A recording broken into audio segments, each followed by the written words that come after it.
This video is sponsored by Skillshare. Gain unlimited access to thousands of classes for less than $10 a month. Click the link down below to get 2 free months of premium membership and explore your new and existing passions. Today, we're going to talk about film. Film, of course, was how photography has been done for a very long time, and some of you probably grew up shooting film, and some people still do. I don't know if you follow me on Instagram, but I've been shooting a lot of film in the past 7 or 8 months, and I'm actually pretty new to shooting film. And of course, when I was growing up, my dad was into photography, and he taught me how to take photos and change films and stuff like that. But when I actually got into photography and wanted to do it more seriously, film was already kind of getting phased out, and a lot of people were starting to switch to digital, and it wasn't really cool to shoot film just yet, so I just never really had the chance. But recently, maybe in the past 2 years or so, I noticed a lot of people were starting to shoot film again, and I don't know if it was just another trend that was just gonna die down again, but I became kind of curious, and I thought it might be a good opportunity for me to try something and learn something new and share my experience with you. This video isn't necessarily a tutorial on how to shoot film. There are many other great videos about that, but this might be a great introduction to shooting film if you're curious. How expensive is it to shoot film, or where do you get them developed? And if you could just digitally edit your photos to look like they were shot on film, is it worth all the trouble? What kind of cameras or lenses should I get?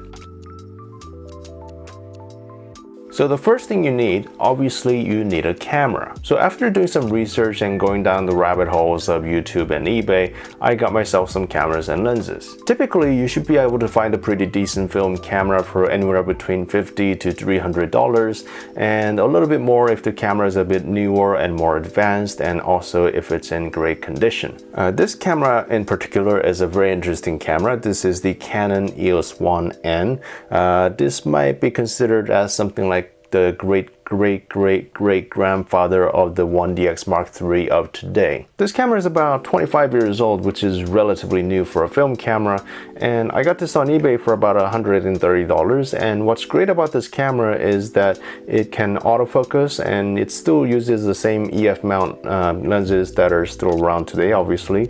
And as you can see, I have my 50mm 1.4, and the autofocus works really well. And you know, nowadays obviously we have mirrorless cameras with like 600 autofocus points, and compared to something like that, this is for the lack of a better word, it's quite primitive, but it still gets the jobs done, and it works really well. So if you want to start shooting film but don't really know where to start, and if you want something that can autofocus, some of these Canons and Nikons from the 90s might be a great place to start, especially if you have some of the lenses. They're still quite different from the cameras of today, but as long as you have some general knowledge and experience of shooting manual, you'll be able to figure out how to use them pretty quickly because they're quite simple. The only trouble with these cameras when you're shooting on the streets is that this noise can be quite jarring.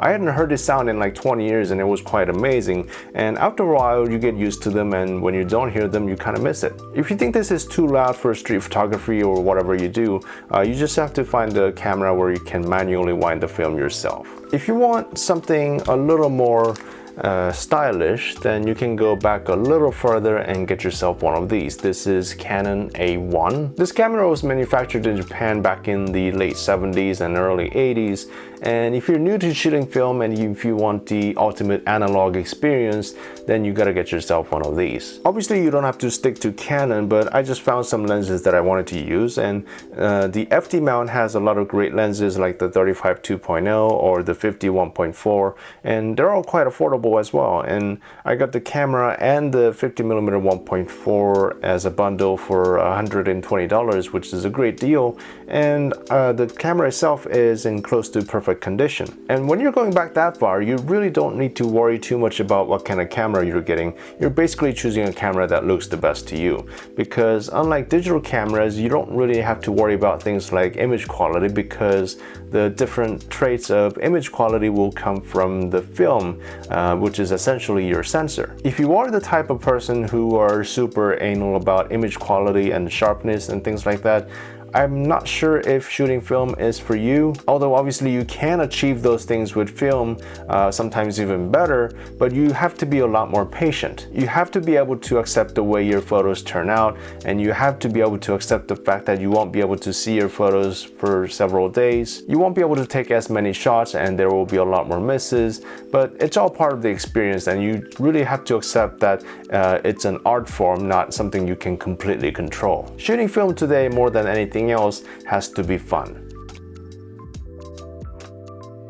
This can also be quite overwhelming if you're new to shooting film. I would say if you're new, just get whatever film you can get your hands on and start shooting. After a while, you become more familiar with the whole process, and you will become more familiar with the way your photos turn out, and you will start to develop your own style. If you really have no idea what to look for, I think the Fuji Color C200 might be a great place to start. They're quite affordable, they're easy to find, and they have great character.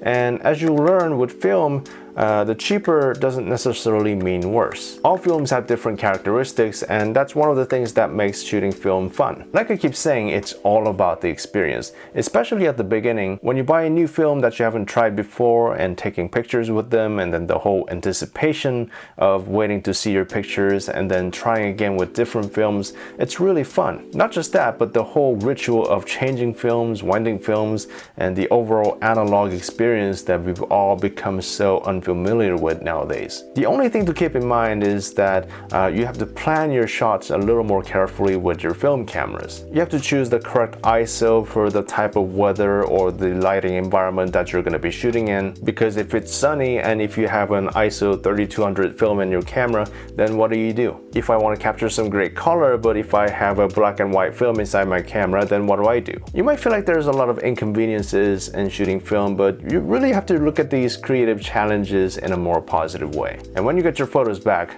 trust me, you're gonna forget all about these, and you're just gonna want to shoot more and more and more. It's all about the happy accidents. So once you get your first film camera, you have to start to think about the cost of shooting film. This is where a lot of people get discouraged.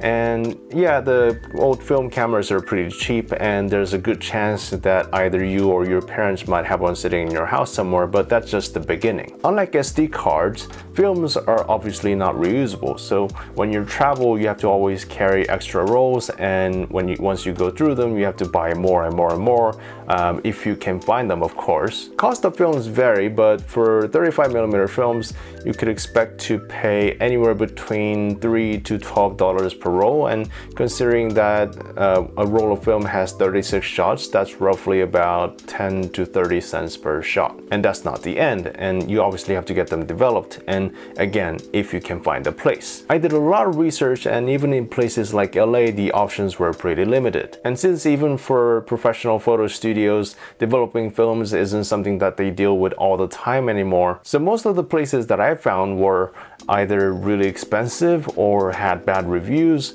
or had a big delay unless it was for like a bulk job for more than 10 rolls. And you can also go to places like Costco or Target or Walmart to get your films developed, but nowadays they don't do them in-house and they all ship them out to third-party vendors. And I don't have any first-hand experience with any of them, but I really wouldn't expect them to really pay attention and give extra care to each one of your images. If you have access to some school photo lab, that's great as well. And of course you can always do it yourself, but when you do it yourself, you have to buy some chemicals and some basic equipment, and when you run out, you have to buy them again and again, so it's not completely free. If you are interested in learning how to develop your films yourself, Skillshare actually has a lot of great videos about that. I highly recommend classes by Andre D. Wagner called Analog Photography: How to Develop Black and White Film, or Pushing and Developing 35mm and Medium Format Film at Home by Jahan Saber. They don't know me, I don't know them, but I just really enjoyed their videos. I would have loved to do it myself, but I just couldn't find the time and space for it, so my last option was to do it online. Websites like The Darkroom is quite a reputable company, and I had heard good things about them, and unlike some local places you might find, this is what they deal with all the time. So they work with different types of films, They can digitize or print probably more efficiently and quickly. And when I send them my films, I usually get my digital files back within maybe 2 to 6 business days, so that's pretty amazing. It's still not cheap though, and for one roll of 35mm film, the starting price is $12, and that's just for the basic scan. The standard scan is 1024 by 1536, which is pretty tiny. For extra $3, you get enhanced scan, which is 2048 by 3072, which is a bit better, and you can also pay $8 more and you can get super scan, which is 4492 by 6774, which is roughly 30 megapixels. But again, that's just the size of the photo, and it doesn't mean that your photos will be as sharp as a 30 megapixel photo. I would generally recommend the enhanced scan, which is the middle one. And also there are extra costs for printing and additional processing. So if you get a roll of Portra 800 and get them super scanned, and just to get the digital files without getting them printed and with shipping and taxes, you're looking at about $35 or $40 per roll, which is like $1 per shot. Considering not all shots are keepers, the actual cost might be closer to something like $1.50 per shot. But that's like the worst case scenario, and considering how cheap the cameras are compared to some of the brand new digital cameras, you just have to weigh your options, and if you're someone who doesn't shoot all that often, then the cost may be not so bad for you. When I first started shooting with my film cameras, I was so afraid to press the shutter. Every shot I took, I was thinking, is this worth the money? What if the exposure is wrong? What if all the pictures came out terrible? Did I load the film correctly, or am I doing this right? What if I send my films to the darkroom and they think I'm an idiot? I'll need something to post on Instagram tomorrow, so maybe I'll use my digital camera today. It actually took me several weeks to fill up the first set of films because I was being too cautious. But after a while, I realized I was being stupid and decided to just let everything go and shoot as many photos as possible. I just let my instincts take over and shoot like I would with my DSLRs, and it was actually kind of funny because at the beginning I was always kind of looking down on the back of the camera after each shot, like as if there was a screen. I really had no idea what kind of results to expect, but when I got my first batch of photos back, all the worries just disappeared. I guess the anticipation of waiting and just freeing myself from the pressure of getting the perfect shots made the whole experience more rewarding. But what really took me by surprise was the photos themselves. Yes, there were lots of shots that I missed focus, and probably only about a third of the photos were what I would consider decent, but they all had this dreamy quality, and yeah, you probably could have faked it with a digital photo,